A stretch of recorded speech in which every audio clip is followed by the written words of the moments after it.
കഴിച്ചിട്ടാണ് ചേച്ചി? അല്ലാതെ വേറൊന്നും കഴിച്ചില്ല. നമ്മളൊക്കെ കഴിച്ചതല്ലേ ഇത്? ആ എന്താണാവോ?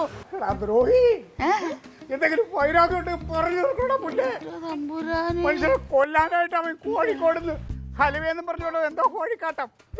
പോടാ അവിടെ. കോഴിക്കോട് പോകുമ്പോ സാധാരണ കോഴിക്കോട് ആര് പോയാലും അലുവ മേടിച്ചോണ്ട് വരാം അല്ലേ? കോഴിക്കോട് ഒരു സ്ഥലത്തും അവിടുത്തെ പ്രത്യേകമുള്ള സാധനം എന്താണ് അത് മേടിച്ചിട്ടുണ്ട്.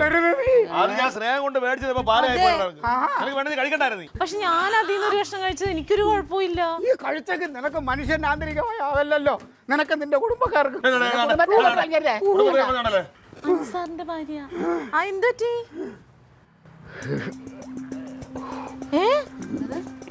അൻസാറിന് വയ്യേ?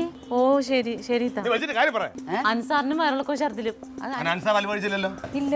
നടരാജനും നിങ്ങൾ മൂന്നും കൂടി ഏതോ കടയിൽ നിന്ന് കുലുക്കി സർബത്ത് കുടിച്ചതാർക്കാ? കുടിച്ചാ? എന്നിട്ട് ഒന്നിനും ഇല്ലാത്ത അവന്റെ മുതുകത്തോട്ട് കയറണം.